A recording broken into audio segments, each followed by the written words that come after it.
हाय सांग मैंने good morning. आज सकाल उठला बेलू देखला बेलू घरे कौन कहीं ना टी बाहर गला बेलू बापा बसी चुली जाऊे गरम पानी बसई जहाँ भी हो तापर टे लगिला टे बारियाड़ को पलैली बारियाड़ गला बेलू बो गोटे पाउडर डबा धरी हलाऊँ।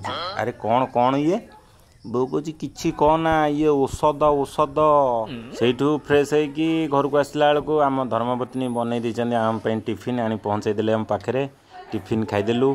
जो कबोर्डटी गतकाली देखी तैयारी करुँच बोली सेटा कंप्लीट हो जाता सेटार देखिपारे डिजाइन भितर लाइट लगे देती लाइट देले भी बहुत सुंदर देखा पूरा रैकटा ऊपर ठाकुर रे तले सब जिनपतर बासन कुसन सबकि रही भितर जो लाइट लगे से लाइट मुवेबल लाइट चाहिए से बाहर को भी कर भितर को भी कर जहाँ डिजाइनटा मो निजर आउ हाथ तैयारी पूरा मु बिल्कुल निजे करमी लगे कमेंट जनइबे। तापर घरे आज नुआ डिश तैयारी होता गोटे दही बैगन तैयारी मैडम पूरा बिजी थे। दही बैगन को मु यूट्यूब रे पठेली आपण मैंने खाई सारी कमेंट रे लिखिए केमती लगिला। आज ब्लॉग टाको ये विराम देलु। Good night.